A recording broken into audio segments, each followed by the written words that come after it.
भगवान की। तो यहाँ पर चारों भाइयों ने नारद जी महाराज को कथा श्रवण कराई, साथ में भक्ति मैया का कल्याण किया। और वहां पर शौनकादि ऋषि यों को सूत जी महाराज भी कथा श्रवण करा रहे थे।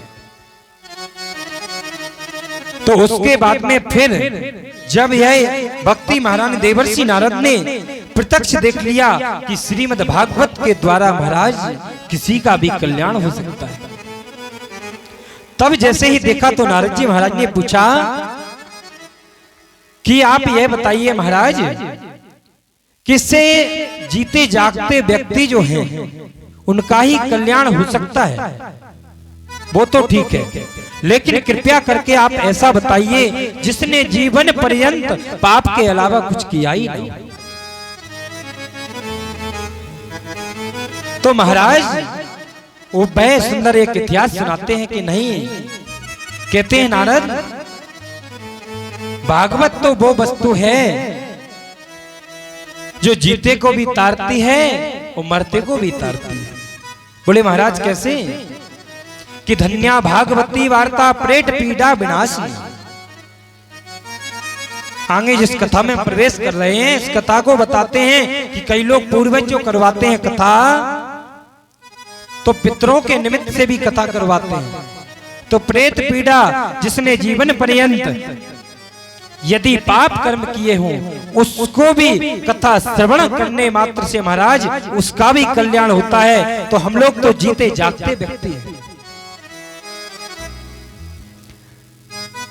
तो भाई कहते हैं महाराज, भाई कौन सा इतिहास है, आप मुझे कृपा करके श्रवण कराइए, जिससे कि जिसने जीवन पर्यंत पाप कर्म किए और उसका भी कल्याण हो गया। तो अतते कीर्त्यस्याम इतिहासं पुरातनम यस्य श्रवण मात्रेण पापहानि प्रजापते।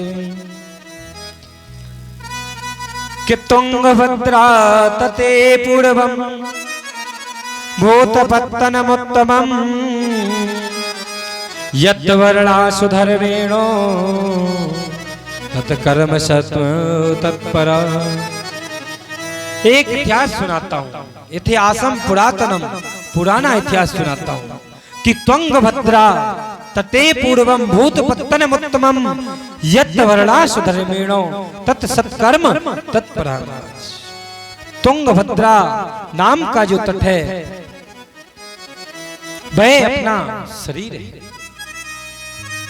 वो आत्मदेव क्या है महाराज? हमारा हृदय। ये आध्यात्मिक कथा की दृष्टि से। और महाराज तो सुनाते हैं कि आत्मदेव नाम के ब्राह्मण रहते थे तुंगभद्रा नदी, यानी यह संसार का किनारा है। और आत्मदेव हमारा मन है, और जो उनकी श्रीमती जी थी धुंधली, धुंधली देवी थी, वो हमारी बुद्धि है। तो तुंगभद्रा नदी के तट पर एक आत्मदेव नाम के जो ब्राह्मण रहते थे महाराज, बड़े कर्मनिष्ठ धर्मनिष्ठ ब्राह्मण थे। पूजन पाठ इत्यादि करना, अनेक प्रकार के धर्म शास्त्रों को पढ़ना, सत्संग करना उनका कर्म था महाराज। और लेकिन बहुत भजनानंदी महात्मा थे, ब्राह्मण देव थे, लेकिन उनकी जो पत्नी थी महाराज, जो अपनी बुद्धि है, बुद्धि रूपी जो धुंधली है, तो महाराज वह तर्क वितर्क करने के लिए तत्पर रहती थी। लेकिन महाराज के यहाँ पर क्या था, कोई संतान नहीं थी। पूजन करते हैं, सूर्य को जल देते हैं, संध्योपासन अपना ब्रह्म कर्म करते हैं, और लेकिन जब भी अपने सूर्य नारायण को अर्घ देते हैं, अपने पूर्वजों को पितरों को तर्पण करते हैं महाराज, तो पितर उनके तर्पण तो जल तो स्वीकार करते हैं, लेकिन आंखों से अश्रु आते हैं कि महाराज आज तुम हमारे कुल परिवार में हमको जल देने वाला है, लेकिन कल जब समय आएगा महाराज तो हमको कोई जल देने वाला नहीं। घर पे तुलसी का बिरवा लगाते हैं, वही भी महाराज सूख जाता है। घर पर गाय पाली, गाय भी महाराज बांझ है। और उसके बाद में महाराज एक दिन ब्राह्मण के मन में बहुत गिलानी हुई, तो महाराज एक दिन बन गए। जाकर के उन्होंने मन में विचार किया कि महाराज मेरी कोई संतान नहीं है, तो मैं तो अपने शरीर को नष्ट कर दूं। और मेरी पत्नी भी है, वह कुतर्क बुद्धि वाली है। जब तक महाराज इतनी झगड़ालू है, जब तक आसपास कहीं झगड़ा ना करवा दे, तब तक मानो उनका खाना ही नहीं बचता। बोलो राधे राधे। उसके बाद में महाराज किसी प्रकार का मोहल्ले में पड़ोस में लड़ाई झगड़ा इत्यादि करना, पंडित जी कहते हैं कुछ, वो करती है कुछ। उसके बाद में फिर जब वह चलती हैं तो मोहल्ले में गई, जब तक किसी से लाठी चार्ज ना करवा दे ब्राह्मण देव सीधे सच्चे। अब क्या करना चाहिए, बड़े विपरीत चलती है। तो महाराज नारद जी महाराज से पूछते हैं, संकार उनसे चारों आग्रहों से, महाराज कुतर्क बुद्धि वाली और विपरीत का मतलब क्या है? बोलो विपरीत यानी मुझे कुछ और मैं कह रहा हूं और तुम कुछ और करोगे। हमने कहा ऐसा, आपने कहा ऐसा नहीं। तो महाराज उन्होंने बताया कि विपरीत चलता है। तो ऐसे ही महाराज एक कथा है कि एक व्यक्ति था, बड़ा परेशान था। और कैसे थे, ऐसी विपरीत जैसी धुंधली थी, धुम धुम करोती थी धुंधली। धुंधली की बुद्धि महाराज कहते कुछ, वो करती कुछ। तो आज एक व्यक्ति था, उसकी भी पत्नी थी महाराज ऐसी कुतर्क बुद्धि वाली। वह कहता कि देवी जी अपन को ऐसा कार्य नहीं करना है, तो वह करती थी। व्यक्ति बड़ा परेशान, समय बीतता गया और समय निकलते निकलते महाराज अभी आपको बताया कि देखिए गुरु का मतलब क्या होता है, शंका का ठीक से समाधान कर दे, अंधकार से जिस शिष्य को निकाल दे वह है महाराज गुरु। तो महाराज वह व्यक्ति अपनी पत्नी से बड़ा परेशान, वो कुछ कहता वो कुछ करती। तो आज उसको जब समझाया कि ऐसा करो, गुरु के पास में चलना चाहिए। महाराज गुरु के पास गए, जाकर के कहा महाराज, उन्होंने कहा शिष्य तुम्हारा बड़े दिन में आना हुआ। तो वह कहते हैं महाराज क्या बताएं, बड़े परेशान हैं। बोले क्यों? बोले किससे? बोले मैं अपनी पत्नी से बड़ा परेशान हूं। बोले कैसे? बोले कोई बात को ही नहीं मानती। और ये बात सत्यता है कि पहले संत महापुरुष जो हुए, एक आका और बाका नाम के महाराष्ट्र के जो पति पत्नी थे, तो महाराज ये बात सत्य है, पति पत्नी दोनों एक भाव वाले यदि मिल जाते हैं महाराज, नियम तो यही होता है कि दोनों का जिंदगी संसार में समभाव रहना चाहिए, सुख में दुख में उनका साथ देना चाहिए। वो विपरीतता से यदि चलते हैं तो महाराज फिर तो सीताराम। तो आका वाका नाम के दो व्यक्ति थे, पत्नी और पति दोनों थे, महाराष्ट्र के संत थे। जंगल में जाते थे तो महाराज दोनों पति पत्नी लकड़ियां काट करके लाते, उनको बेचते, उससे जो मिलता उससे लेकर के महाराज अपना भरण पोषण करते थे। एक दिन क्या होता है, लक्ष्मी जी ने कहा प्रभु आका वाका जो पति पत्नी तुम्हारे दोनों हैं, ये तुम्हारा इतना भजन करते हैं, अपनी कारोबार करते हैं, छोटा सा उससे अपना जीवन निर्वाह करते हैं, तो आप यह बताइए कि इनका कल्याण कैसे होगा, और तुम उनको कुछ करते क्यों नहीं? तो उन्होंने कहा कि तो देखो देवी, मैं आपको बताता हूं। जैसे ही उन्होंने करा क्या कि पूरे वन की लकड़ी काट करके महाराज वहां रख दी। रास्ते में गए, रास्ते में सोने की मोहरों को डाल दिया। जैसे ही रास्ते में जा रहे थे तो रास्ते में वहां जाकर के देखा जंगल में कहीं पर भी महाराज लकड़ी नहीं, सारी लकड़ी कटी हुई रखी हैं। तो उन्होंने सोचा कोई आया होगा, वो काट करके रख गया, आज लगता है हमको भजन करते हुए भूखा ही सोना पड़ेगा।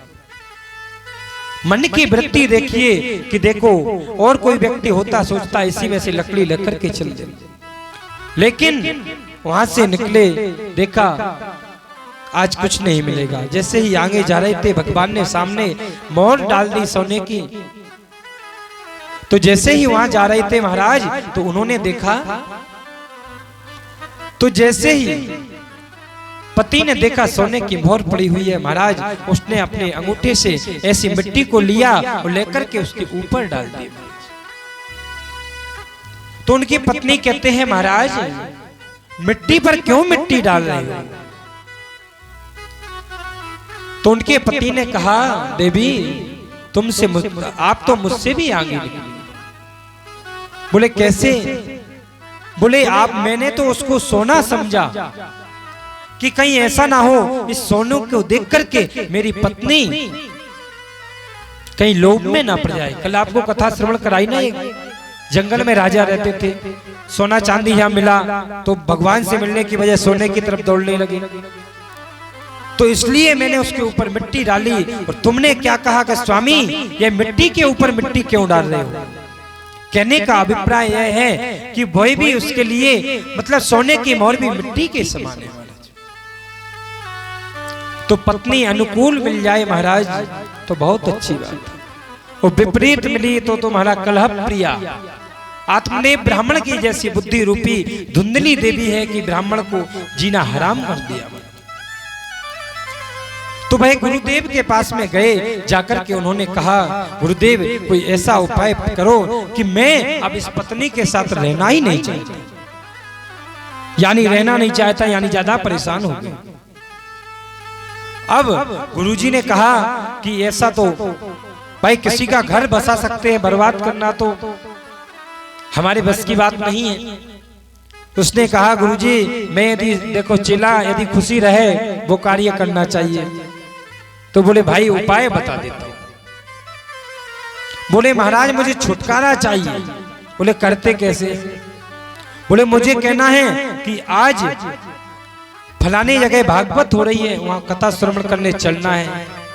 तो भाई क्या बोले, बिल्कुल नहीं जाना जी, घर पे ही रहना। कहीं पर कोई श्राद्ध कर्म इत्यादि हो रहा हो, वहां अपन कहो कि आज अपने पितरों के निमित्त अपन तर्पण वगैरह कर दे। कहते नहीं जी कुछ भी नहीं करना है, मतलब जो चीज मैं कहता हूं इसको करना, वो कहती है नहीं करना है। गुरुजी ने कहा ठीक है, बात बन गई। बोलो राधे राधे। तो जैसे ही उन्होंने कहा, तो उन्होंने कहा देखो हरिद्वार में कुंभ लगा हुआ है, तो ऐसा करो घर जाना, अभी तक तुमसे विपरीत वो चलती थी और अब तुम उससे विपरीत चल रहे। जाकर के जैसे ही पहुंचा, गुरुदेव को प्रणाम करके घर गए, जाकर के कहा, ए जी सुनते हो? उन्होंने कहा क्या? बोले आज हम गुरुजी के पास गए थे। बोले अच्छा। तो बोले गुरुजी ने बताया कि कल से पितृपक्ष लग रहा है, तो हमारे पूर्वजों के निमित्त सभी लोग तर्पण इत्यादि करा रहे हैं, लेकिन अपन नहीं कराएंगे।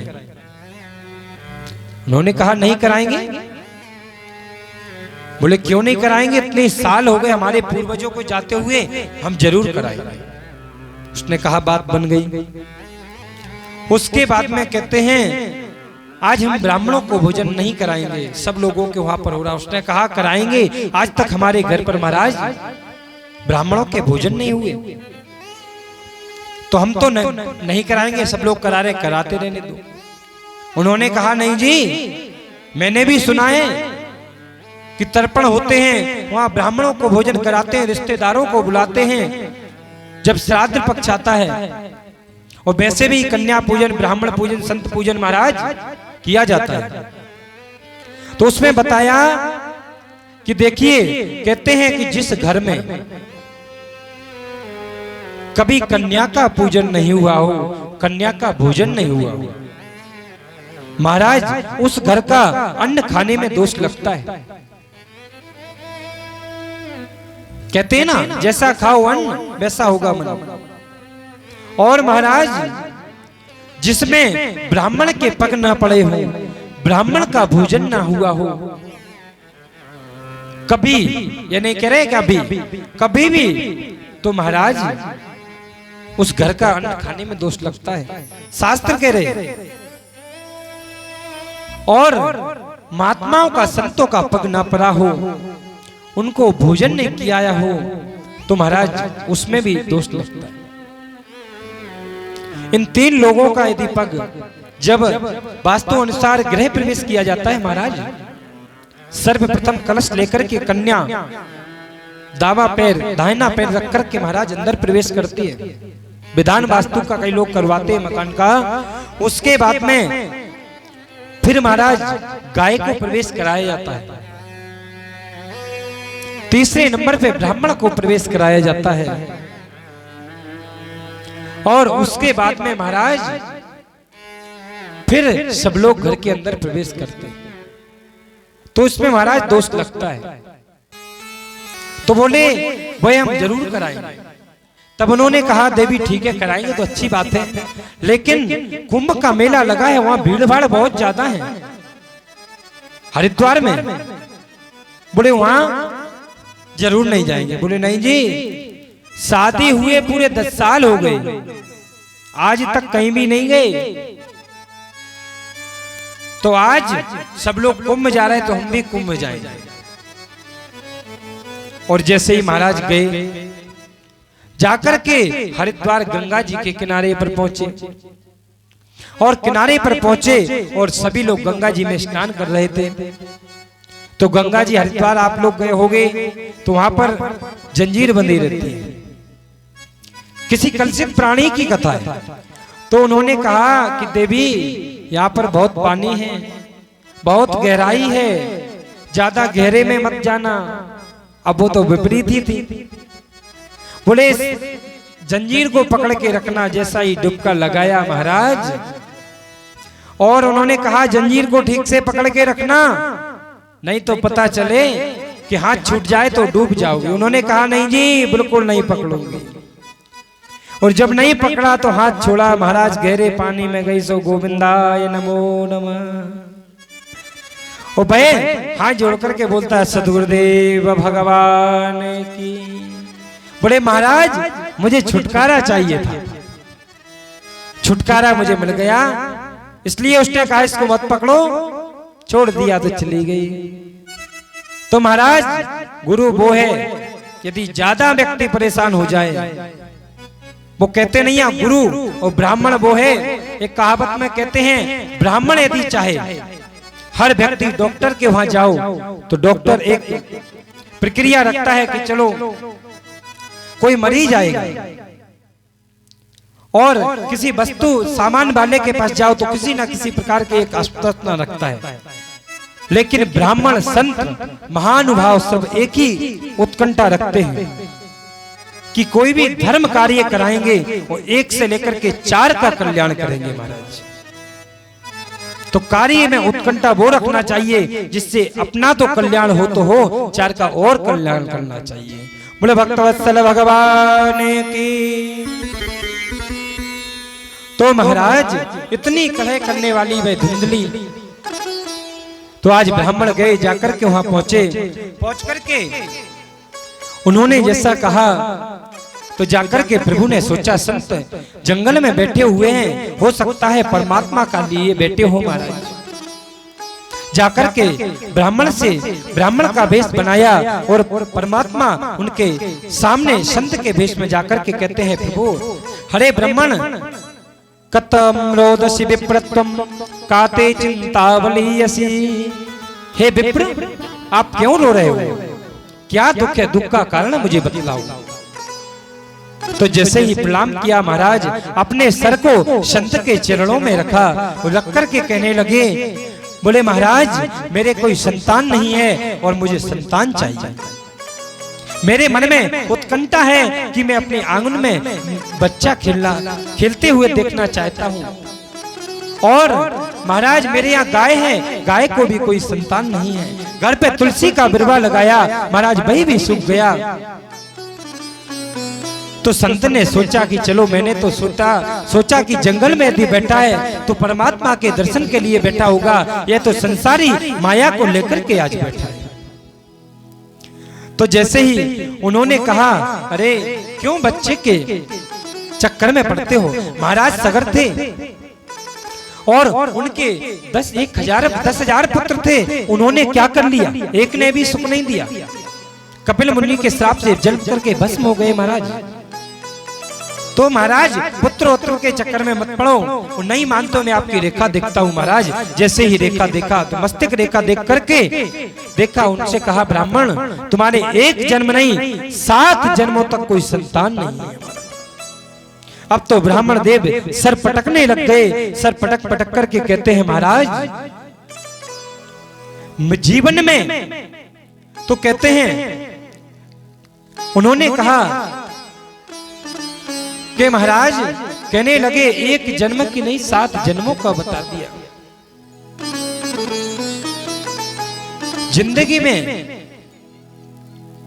जब ऐसा कांटा चुभ जाता है महाराज, तो बहुत ज्यादा मन में दुखी होते हैं कि एक जन्म नहीं 7 जन्मों की यदि आज ज्योतिष देख करके किसी व्यक्ति की भविष्यवाणी कर दे महाराज, तो उसका मन बैरागी हो जाता है। एक गम काफी है, एक गम काफी है एक जख्म को भुलाने के लिए, और एक गम काफी है एक जख्म को भुलाने के लिए महाराज। और वो एक ही गम काफी रहता है जिंदगी भर भुलाने के लिए, उसको भूल नहीं पाते। तो महाराज चरणों में सर पटक पटक करके कहने लगे, महाराज संत चाहे तो दुनिया की कोई भी वस्तु प्रदान कर सकता है, आप तो विधाता से जाकर के कुछ भी करवा सकते हो। उन्होंने कहा, महाराज इसको पुत्र रूपी भूत सवार है, इसलिए इसको समझाना बेकार की बात है। संत ने एक फल दिया और आगे चल के अपने शरीर को त्यागा महाराज, और उस फल में जाकर के प्रविष्ट हो गए। संत चाहे कुछ भी कर सकते हैं, तो जाकर के उस फल रूप में वही संत बनकर के महाराज जाकर के कह दिया, ये फल लेकर के अपनी पत्नी को खवा देना। और पत्नी को जाकर के खवा देने क्या कहा, फल का तिरस्कार हो गया कि जाकर के फल महाराज दे दिए। धुंधली कुतर्क बुद्धि वाली अपने बहन से कहा, अपने सहेली से कहा, देवी ये फल लेकर के आए हैं, आप ये बताओ ये फल खाने से कहीं पुत्र होते हैं? और यदि मैंने इस फल को खाया और खा करके मैं बहुत भारी मेरा शरीर हो जाएगा, अचानक कहीं भूकंप आया, घर गिरा, तो घर को यदि मैं छोड़ करके भागूं तो भाग नहीं पाऊंगा। और महाराज कहते हैं कि 9 वर्षों तक जीवात्मा गर्भ में रहता है। वो महाराज मैंने ये भी सुना है कि सुखदेव जी महाराज 16 वर्ष तक मां के गर्भ में रहे। तो कहीं ऐसा ना हो कि 16 वर्ष मेरे पेट में यदि रह गए महाराज तो मैं तो मरी जाऊंगी। अनेक प्रकार की कुतर्क बुद्धि महाराज फल का तिरस्कार किया। कुछ समय में उसकी बहन आई। बहन आने के बाद में उसने कहा, बहन क्या हुआ? अरे बहन तू अच्छी आई, तूने मुझे ये बता, ये फल लेकर के आए हैं, इस फल को खाने से मेरे यहाँ पुत्र होगा। उसने कहा तू पागल हो गई क्या?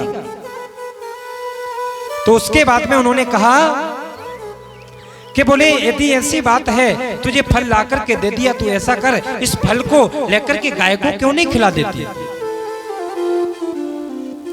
और गाय को क्यों नहीं खिला देती? और उसके बाद में मेरे यहाँ महाराज 9 पुत्र पहले से हैं, एक और होने वाला है, तो उस पुत्र को ले लेना, उनको बोल देना कि मेरे यहाँ पुत्र हुआ है महाराज। और ऐसा ही बोले बहन बहन हो तो तेरी जैसी हो, एक शंका का समाधान इतने जल्दी कर दिया। तो जैसे ही महाराज वहां से गए तो जाकर के भाई उसने कह दिया गाय को फल खिला दिया, और गाय को फल खिलाने के बाद में कुछ समय बाद जैसे आत्मदेव ब्राह्मण को बताया कि महाराज पुत्र होने वाला है, तो उसके बाद आत्मदेव ब्राह्मण बड़े प्रसन्न हुए। महाराज बहुत खुशी है। कुछ समय बीतता गया, जैसे ही बहन के पुत्र हुआ ला करके अपने बहन को दे दिया, और आत्मदेव ब्राह्मण ने जैसे सुना महाराज कि महाराज पुत्र हुआ, बहुत प्रसन्न हुए। महाराज कुछ समय बीतने के बाद में जिस गाय को वह फल खिलाया था महाराज, वह फल खिला करके वह गाय ने सुंदर पुत्र को जन्म दिया। महाराज गाय जैसे उसके कान हैं, और कुछ समय बाद महाराज गोकर्ण जी महाराज वह गाय के पुत्र जन्म होने के कारण महाराज उनका नाम गोकर्ण रख दिया। महाराज बोलो गोकर्ण भगवान की। और जैसे ही महाराज धुंधली देवी अपने पुत्र का अच्छा सा नाम सोच रही थी, आत्मदेव ब्राह्मण सोच रहे थे, जैसे ही ब्राह्मण ने कहा कि मेरा नाम आत्मदेव, तो मैं भी अपने पुत्र का नाम मिलता जुलता रखूंगा। जैसे ही नाम लिया उन्होंने कहा ए जी कष्ट 9 महीने मैंने सहन किए हैं, नाम भी मैं ही रखूंगी। बोले मेरा नाम धुंधली, मेरे पुत्र का नाम धुंधकारी होगा। महाराज धुंधकारी तिनामता गोकर्णो पंडितो ज्ञानी, धुंधकारी तिनामता स्नान शौच क्रियाहीनो, दुर्भक्षी क्रोध वर्जिता। महाराज धुंधकारी बहुत भ्रष्ट हो गया महाराज, और गोकर्ण पंडितो ज्ञानी धुंधकारी महाखला। गोकर्ण जी महाराज हुए परम विद्वान विभूति अपने पिता स्वरूप, क्योंकि भगवान के आशीर्वाद से प्रदान हुए। अब तो महाराज धुंधकारी चोरी करने लगा, बच्चों को लेता कुएं में डाल देता, अनेक प्रकार के यत्न करने लगा। अब क्या करना चाहिए? अब जब देखा बहुत अत्याचार किया, एक दिन क्या होता है महाराज जितना धन था सब धन पिता से ले लिया, और लेकर के मदिरा इत्यादि का पान करने लगा। और उसके बाद में बहुत ज्यादा जब महाराज परेशान हो गए, तो आत्मदेव ब्राह्मण ने कहा कि संत ने कहा था कि चलो महाराज, यदि पुत्र नहीं था तो अच्छा था, लेकिन आज पुत्र है, पुत्र हो तो अच्छा, लेकिन पुत्र यदि कुपुत्र निकल जाता है महाराज तो बहुत समस्या हो जाती है। आज महाराज आत्मदेव ब्राह्मण ने तो सत्संग किया था, तो जैसे ही महाराज आत्मदेव ब्राह्मण को ज्ञान था, तो आत्मदेव ब्राह्मण ने कहा कि अब तो महाराज इस संसार को छोड़कर के परमात्मा में लीन हो जाना चाहिए। ज्ञानी ब्राह्मण थे, तो गोकर्ण जी महाराज के पास में एक दिन बैठे थे महाराज, तो उन्होंने उनको उपदेश दिया कि देहे स्तिमान सधुरे अभिमतिम तेजत्वम जायासितौ दिशि सदा ममतां विमुञ्च पश्चादिदं क्षणभृणं घनिष्ठं वैराग्यरागिरसिको भवभक्तिनिष्ठा। महाराज पिताजी से कहा, पिताजी यह देवी अभिमान रूपी जो शरीर है महाराज, यह पंच तत्व से बना हुआ है, अंत में महाराज यह कोई काम नहीं आता। जो भी साथ जाता है परमात्मा का भजन जाता है, पुण्य इत्यादि जाते हैं महाराज, यह देह रूपी शरीर का कोई मतलब नहीं है। कि धर्मं भजस्व सततं त्यज लोक धर्मान् सेवस्य जान पुरुषा जय काम तृष्णा। गोकर्ण जी महाराज कहते हैं, पिताजी सुनिए, परमात्मा का भजन करो, उसी से ही कल्याण होगा। ऐसे मानव मात्र की एक ही कार्य है जिससे उसका कल्याण हो सकता है। यह जीवन क्षण भंगुर है महाराज, कि क्षण भंगुर जीवन की कलिका, कल होत प्रात खिली न खिली, मलिया गिर की सुच शीतल सुगंध, मिली न मिली। भजले हरि नाम अरे रसना, अंत समय पहली नहिली, कलिकाल कुठार लिए फिरता, तन नब्ज पे चोट झिली न झिली। पिताजी, यह जीवन क्षण भंगुर है। उसके बाद में महाराज गए और सुंदर उसके बाद में कहते मन में जा रहे हैं कि चलो कुछ उम्र बची है थोड़ी सी, और इस थोड़ी सी उम्र में तो परमात्मा का भजन करें। और जाकर के विद्वान थे महाराज, स्मरण करने बैठ गए। स्मरण करते हुए सुंदर दशम स्कंद का भागवत जी का पाठ किया महाराज,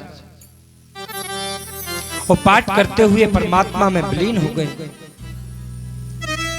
अब इधर गोकर्ण जी महाराज को जब पता चला कि पिताजी तो चले गए, और ऐसा यदि व्यक्ति कोई सामना दुष्ट पुरुष का होता है महाराज, तो उसका हर कोई साइड काट जाता है। गोकर्ण जी महाराज भी परम विद्वान थे, उन्होंने कहा चलो भाई हम भी चलते हैं। भाई भी महाराज तीर्थ यात्रा के बोल करके चले गए कि आप पिताजी गए, अब हमारे ऊपर नाम आना, हमसे आकर के कहेंगे। उन्होंने कहा बोले भैया तीर्थ यात्रा करने के लिए बोले जाइए। गोकर्ण जी महाराज गए। अब तो महाराज जब गए तो जाकर के गोकर्ण जी महाराज भी तीर्थ यात्रा करने के लिए चले गए। अब अकेली माँ बची, तो माँ से आकर के कहते हैं माँ पिताजी गए थे, पैसे तुमको देकर के गए, जो भी हो, नहीं तो अभी निकालो, नहीं तो इस लाठी से तुमको मारूंगा। और महाराज जैसे ही जब पता चला कि पुत्र यहाँ तक पहुंच गया महाराज, तो उन्होंने कहा कि जीवन का अंत करना चाहिए। आत्मदेव ने सत्संग किया था, ज्ञान था, तो समझ गया, परमात्मा में विलीन हो गए। लेकिन धुंधली ने सत्संग विहीन जीवन था, तो जाकर के रात्रि में उठ जाकर के मैं सूखे कुएं में जाकर के महाराज अपने प्राणों का अंत कर दिया। उसके बाद में महाराज चार चार वैश्याओं को लाकर के घर में रखा है, चोरी इत्यादि करता है, आपस में बांट लेते हैं। कुछ समय होते होते वे गणिकाओं ने विचार किया कि कहीं ऐसा ना हो किसी दिन बड़ा डाका ये डाले, तो ऐसा हो सकता है किसी दिन इसके साथ में हम भी मारे जाएंगे। आपस में गणिकाओं ने विचार किया, विचार करके जैसे ही वहां से चले, तो आज जैसे ही धुंधकारी आया तो आकर के तुरंत उन गणिकाओं ने जितना धन था सब धन लिया, और धन लेकर के तुरंत गणिकाओं ने पकड़ा, और पकड़ के महाराज उनके हाथ पैर बांधे, उसको मारा, गला दबा करके मारा, लेकिन नहीं मरा महाराज। दूसरी गणिका गई जाकर के महाराज, वे गणिका ने तब तंगार्थम गरम गरम अंगारे लेकर के मुंह खोल करके महाराज उनके मुंह में गरम अंगारे डाल दिए। उसकी मृत्यु हो गई महाराज, गड्ढा खोद करके उसी में दाब करके वे गणिका पैसा लेकर के महाराज अपने अपने जगह के लिए चले गए।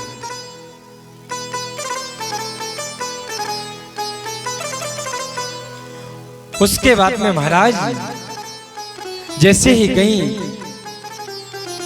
तो उधर गोकर्ण जी महाराज को जब पता चला कि गोकर्ण जी को जब पता चला कि आज हमारे भाई की मृत्यु हो गई, तो मायार गया में जाकर के पिंड दान किया। पिंडदान करके कहा मेरे भाई गोकुल धुंधकारी की मुक्ति हो। गोकुल जी ने पिंडदान करते हुए अपने माता पिता के नाम भी किए। लेकिन क्या होता है, जैसे ही उनके नाम से पिंडदान किए, कुछ समय बीतते हुए गोकुल जी महाराज पुनः आए। अपने उस पुराने खंडर वाले मकान में थोड़ी जगह साफ करके वहां रात्रि में विश्राम करने लगे। अब महाराज में महान प्रेत, उच्च कोटि का प्रेत बना, बड़ा प्रेत बना आया। तो जैसे ही महाराज गोकुल जी सो रहे थे, सामने से भेड़ का बच्चा के रूप में देखा।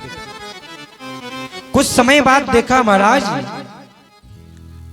को, भाई देखते हैं कि भेड़ के रूप में दिख रहा है, भाई धीरे धीरे जाकर के हाथी के रूप में दिखने लगा। फिर पुनः अनेक प्रकार के उसने रूप दिखाए, और दिखा करके जैसे ही उन्होंने सोचा,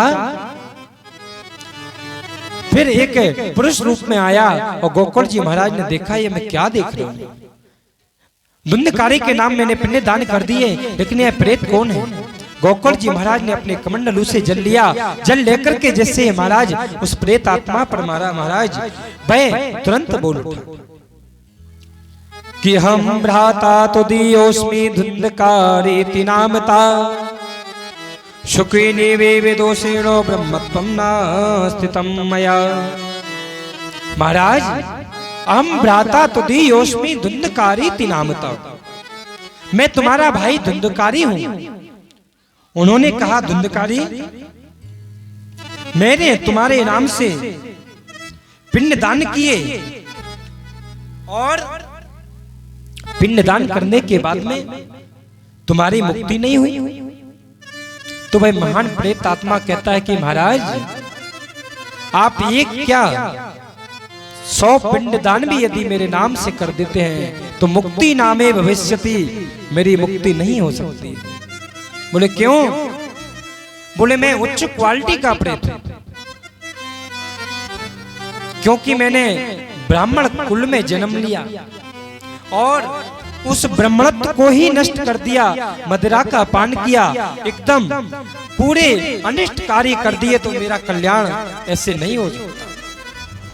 उन्होंने कहा, भाई धुंधकारी, तुम्हारे मुक्ति का साधन देखता हूं मैं। गोकुल जी महाराज सूर्य नारायण के परम उपासक थे।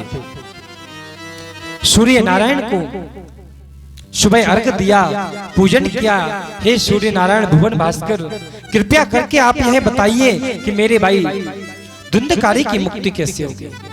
तो महाराज उन्होंने कह दिया, श्रीमद्भागवतान मुक्ति सप्ताह वाचनम करो, सप्ताह वाचन करने से मुक्ति होगी। उसके बाद में जब उन्होंने कहा सप्ताह का वाचन करो और उनका आह्वान करो, गोकुल जी महाराज सुंदर बगीचे में बैठ करके आयोजन रखा। अब वह प्रेत आत्मा आया तो उस बगीचे में महाराज 7 गिनती का बांस था। तो वह बांस लगा हुआ था, तो आह्वान किया और आकर के कथा को श्रवण कराया। एक दिन कथा पूरी हुई, प्रथम दिवस संपन्न हुआ। महाराज आकर के वह महान प्रेत उसमें बैठ गया था। उसके बाद में जैसे ही दूसरे दिन की कथा हुई, महाराज द्वितीय गिनती का भेदन हो गया। एवं सप्त दिनश्चैव सप्त ग्रंथि भेदनम, 7 दिन में महाराज 7 ग्रंथियों का भेदन हुआ। 7 गिनती का भेदन होने के बाद में उसमें से एक दिव्य पुरुष निकला, गोकुल जी महाराज के सामने खड़ा हुआ है। तो जैसे ही उन्होंने कहा, महाराज आप कौन हो? तो महाराज उनका कल्याण कथा से हो गया। तो उस पितृ ने भी महाराज कि धन्या भागवती वार्ता प्रेत पीड़ा विनाशिनी, धन्य है श्रीमद् भागवत की कथा, प्रेत पीड़ा जीते व्यक्ति को भी तारती है, मरते हुए को भी तारती है। जो जीवन पर्यंत अपने अनिष्ट कार्यों में रहा, उसका भी कल्याण श्रीमद् भागवत महापुराण करती है। प्रणाम किया, तुलसी की माला धारण किए हैं, मुकुट धारण किए हैं। तो महाराज जैसे धुंधकारी के लिए विमान आए लेने के लिए, तो महाराज ऐसे चले गए कि अयोध्या वासिना पूर्वम यथा रामेण संगता तथा कृष्णेन ते नीता लोका में योगी दुर्लभ। बोले कैसे गए? वो अयोध्या वासिन रामेण जिस प्रकार से धरा को छोड़कर के राघवेंद्र सरकार अपने सुधाम चले गए थे, ऐसे धुंधकारी महाराज सुधाम चले गए। तो महाराज कई श्रोताओं ने पूछा, महाराज आप ये बताइए कि धुंधकारी के लिए अकेला विमान क्यों आया? सुनने के लिए कथा तो बहुत लोग बैठे थे, लेकिन धुंधकारी के लिए ही क्यों विमान आया? तो महाराज सनकादिक ऋषि उनको कहते हैं कि भगवान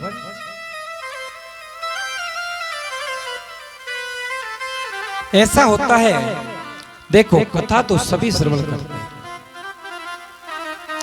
तो उसमें बताया कि महाराज कथा तो श्रवण सभी करते हैं, लेकिन कथा को श्रवण करो, यहां से घर जाकर के बैठ कर के चिंतन करो, मनन करो कि कथा में सुना है किसका कैसे कल्याण हुआ, तो कथा सुनी हुई मानी जाती है महाराज।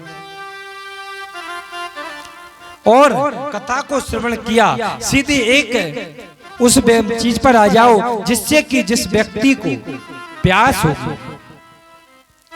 तो उस पानी का महत्व समझेगा, और जिसको पानी नहीं पीना है वह पानी का महत्व नहीं समझेगा। तो महाराज उन्होंने कहा कि देखिए महाराज कलयुग में कलुषित प्राणी हैं, अपनी अपनी वृत्ति अनुसार मत रहता है। तो बताया महाराज तो श्रोता कितने प्रकार के होना चाहिए? तो भाई कहते हैं महाराज कि श्रोता रहना चाहिए, श्रोता रहते 3 प्रकार के। बोले एक तो होते हैं सबसे पहले श्रोता, वो कैसे? बोले महाराज बोले कथा को श्रवण करे, मनन करे, स्मरण करे और अपने जीवन में कुछ उतारे, वो होता है उच्च क्वालिटी का श्रोता। बोलो राधे राधे। और महाराज बोले दूसरा, वो दूसरा तो महाराज पूछो ही मत। और दूसरा कौन होता है? बोले दूसरा होता है सोता। बोले सोता कैसे? 4-4, 5-5 नींद की गोली खाते हैं, लेकिन घर पे नींद नहीं आती। बालक बच्चे सोने ही नहीं देते हैं। और कथा में आओ, बढ़िया अच्छी टिकने वाली जगह ढूंढो, और बढ़िया कई लोग, एक व्यक्ति था वह सबसे आगे बैठा था, और बैठे बैठे बढ़िया बहुत देर आए सीधे। कई लोगों की आदत होती है कि बैठे ही बैठे अपन को लग रहा है कि समाधि में गए, और वो बैठे ही बैठे सो लेते हैं महाराज। तो एक व्यक्ति बैठा था, कथा चलते चलते बहुत समय हो गया महाराज, तो उनसे कहा, पास में कोई बैठे थे, उन्होंने भैया उनको जगाओ तो जैसे ही महाराज उनको एकदम से करा, तो महाराज एक खींच के थप्पड़ दिया जिसने उसको जगाया था। तो बोले ऐसा क्यों किया? वो कहने लगा, बोले मैं कथा सुन रहा था, कथा में डूब गया था, तूने मुझे डिस्टर्ब कर दिया। चल भैया तुम सही कह रहे हो, मेरी गलती हो गई। उसके बाद में महाराज फिर वह कहने लगे कि वे होते हैं सोता, और तीसरे होते हैं सरोता। वो सरोता कैसे? बोले हाथ में है सुपारी और सरोती से कट रही है, आकर के देख रहे हैं कि पांडाल तो अच्छा लगा, लेकिन इसमें कहीं कूलर पंखा और होते ना तो आनंद आ जाता। अरे बोले कूलर पंखा तो चलो ठीक है, यजमान जी ने ऐसा नहीं किया कि अरे यार पानी कुछ चाय वगैरह और मिलता चलता तो और बढ़िया रहता। और सरोतिया चली रही, पर बोले ये भी ठीक है, लेकिन बोले महाराज कथा ऐसी सुना रहे हैं जिससे बोर हो रहे हैं, चिटकुले नहीं सुना रहे, थोड़े व्यास जी की भी कमी है।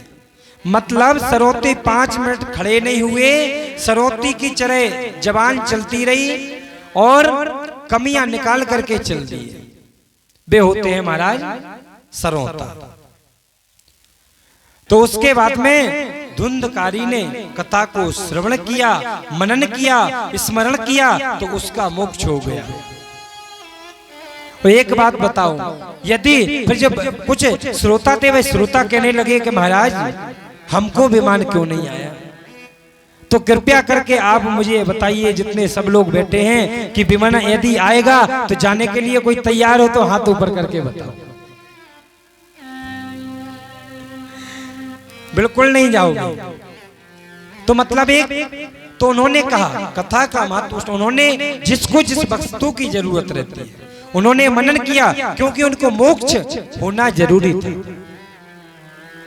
तो उन्होंने कहा समस्त श्रोता भी जाना चाहते हैं महाराज, पुनः भागवत का आयोजन किया, भागवत का आयोजन, सुंदर कथा श्रवण की और महाराज श्रवण करके मनन किया, स्मरण किया, पुनः विमान आए। तो व्यास जी यानी गोकर्ण जी महाराज भी विमान में गए और साथ में समस्त श्रोता समुदाय भी महाराज चले गए। बोलो भक्त वत्सल भगवान की।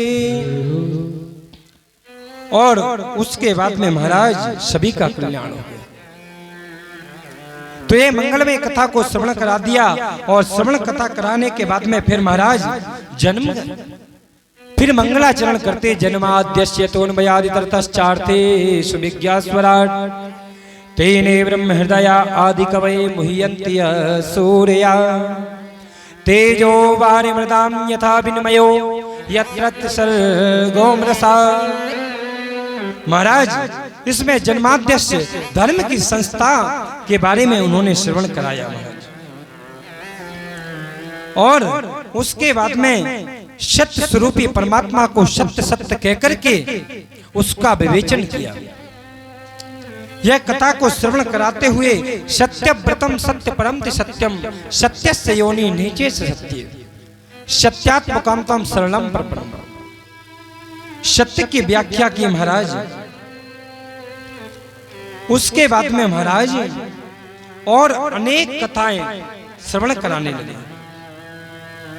फिर भी उन्होंने संसारिक के उसमें बताया कि कंचन तजना सहस है सहस्त्रिया काने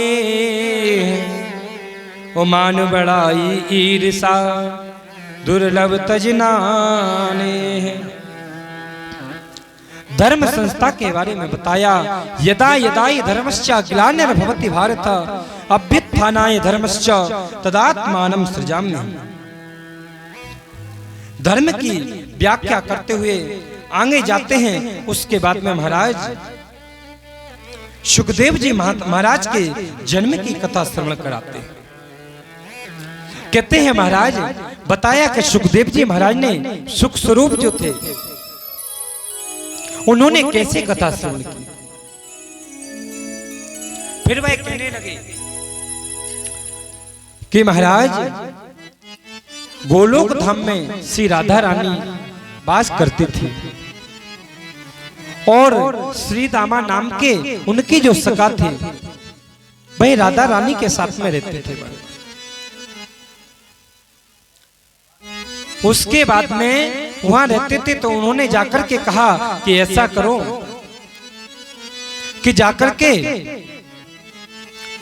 इस संसार में जाकर के नारायण की माया का प्रचार प्रसार कर। तो उन्होंने कहा मैया मुझे आपके चरणों को छोड़कर के कहीं नहीं जाना है, तो आप ऐसा करो, आप या तो कुछ ऐसा बताओ कि संसार में जाने के बाद में किसी प्रकार की मोह माया में ग्रसित ना हो। तो उन्होंने कहा कि मैं तुमको आशीर्वाद देती हूँ कि तुमको संसार में जाने के बाद में तुमको किसी प्रकार का समस्या नहीं होगी और तुम किसी प्रकार के मोह से ग्रसित नहीं होगी। तो महाराज सुखदेव जी महाराज वहां से आते हैं तो आकर के एक पक्षी शुक पक्षी के घर में आकर के प्रविष्ट होते हैं।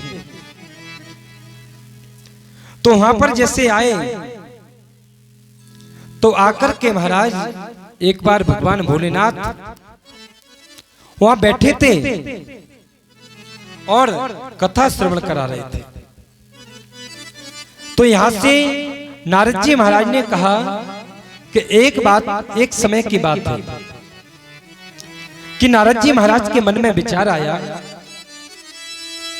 कि महाराज आपने कभी सभी में तो झगड़ा होते हुए देखा है, लेकिन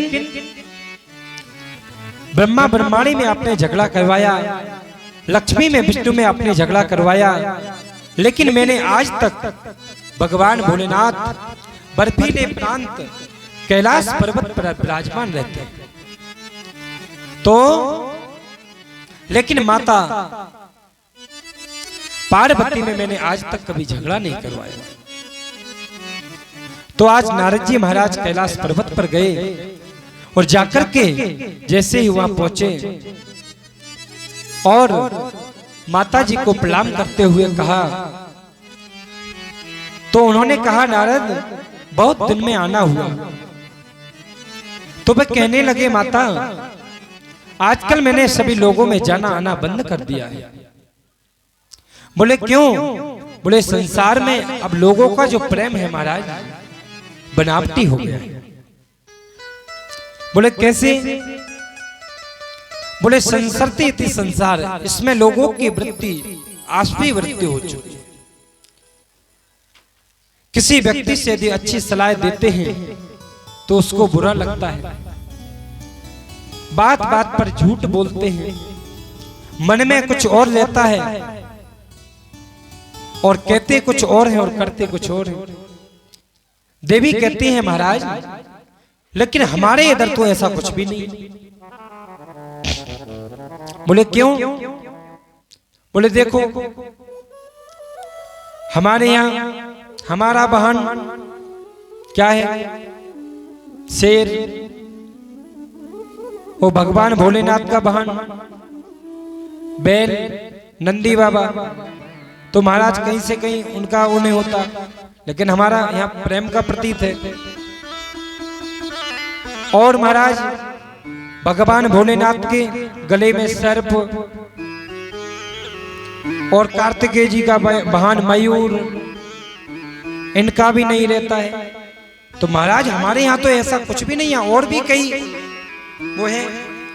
तो लेकिन और दूसरी बात हमारे स्वामी जी तो और इतना प्रेम करते हैं कि नेत्र बंद करके भजन करते हैं। तो ये भी बताते हैं कि महाराज किसका स्मरण कर रहे हो? तो भाई कहते हैं तो वो महामंत्र है, भाई मंत्र भी मुझे बता दिया। तो महाराज हमारे यहाँ तो बनावटी प्रेम नहीं है। तो नारद जी महाराज ने कहा माता तुम्हारे यहाँ पर इतना प्रेम है तो शायद आपको यह भी बताया होगा कि अपने गले में जो मुंडों की माला धारण करते हैं किसकी? तब उन्होंने कहा कि ये तो नहीं बताया। तो महाराज आप कह रही हैं कितना प्रेम करते हैं, तो क्या खाक प्रेम करते हैं तुमसे? जो 24 घंटे गले में पहन करके रखते हैं उसके बारे में नहीं बताया। चलो माताजी अब तो मैं चलता हूं। उसके बाद में जैसे ही गए और जाकर के वहां पहुंचे और पहुंच करके वहां जब जाते हैं तो बाहर भोलेनाथ समाधि में बैठते हैं। कहते हैं स्वामी जी श्रीमन नारायण महाराज माताजी आपका इंतजार कर रहे हैं। और जैसे ही वहां पहुंचे और पहुंच करके उन्होंने कहा नारद यदि तुम आए हो। नारद, नारद का मतलब होता है संस्कृत में जिसकी बात कभी रद्द नहीं होती उसका नाम नारद है। भगवान भोलेनाथ ने कहा कि यदि नारद तुम आए हो तो जरूर बुला रही हो। गए जाकर के पूछा, जैसे ही पहुंचे देवी क्या हुआ? आग बबूला हो रही माता पार्वती। उन्होंने कहा कि आप ये बताओ, आप तो बोले महाकपटी हो। बोले देवी मैं राम नाम का जप करता हूँ, उस महामंत्र को भी मैंने तुमको बताया और आपसे कुछ भी मैंने नहीं छुपाया हो। आप कहती हो आप बहुत कपटी हो। तो उन्होंने कहा देवी मैं इतना प्रेम करता हूं, यदि प्रेम का प्रतीक है तो ये मुंडों की माला है कि कितना प्रेम करता हूं। बोले कैसे? बोले तुम जब जब जन्म लेती हो, जब जब तुम्हारा अंत होता है, तुम्हारा एक सिर लेकर के मैं गले में पहन लेता हूं। माता पार्वती ने कहा तब तो आप कपटी नहीं, आप तो महाकपटी निकले। बोले आपने ऐसा कौन सा अमृत को पान कर रखा है महाराज, जिससे बार बार मुझे ही जन्म लेना पड़ता है, मुझे ही मरना पड़ता है। तो उन्होंने कहा कि मैंने अमर कथा को पान किया है। तो महाराज उसके बाद में जैसे उन्होंने कहा भाई अमर कथा मुझे भी श्रवण कराइए। तो महाराज कैलाश पर्वत पर आज माता पार्वती को बैठा के भगवान भोलेनाथ बैठते हैं और कहते हैं देवी मैं कथा सुनाएंगे तो कथा में हुंकार भी देना पड़ेगा। भगवान भोलेनाथ ने अपने डमरू का नाद किया। नत्ता वसाने नटराज राजो ननाद ढक्कन नव पंचमारा उद्धर्त कामा सनकादि सिद्धम नेतद्दिमर्ते शिवसूत्र जालम। और जैसे ही महाराज डमरू बजाया, श्रृंगी का नाद किया, जितने भी पक्षी थे महाराज बर्फीले प्रांत सब पक्षी उड़ गए। उस सुख पक्षी का जो अंडा था महाराज वहां गिर गया और महाआसन लगा करके भगवान भोलेनाथ देवी पार्वती को कथा श्रवण कराए। आइए सुंदर थोड़ा भजन का आनंद लेते हुए फिर आगे कथा में थोड़ा प्रवेश करेंगे। महाआसन पर महादेव जी बैठे आसन मार, राम कथा जब लगे सुनाने वो शंकर त्रिपुरार उमा के पड़ गए सोता।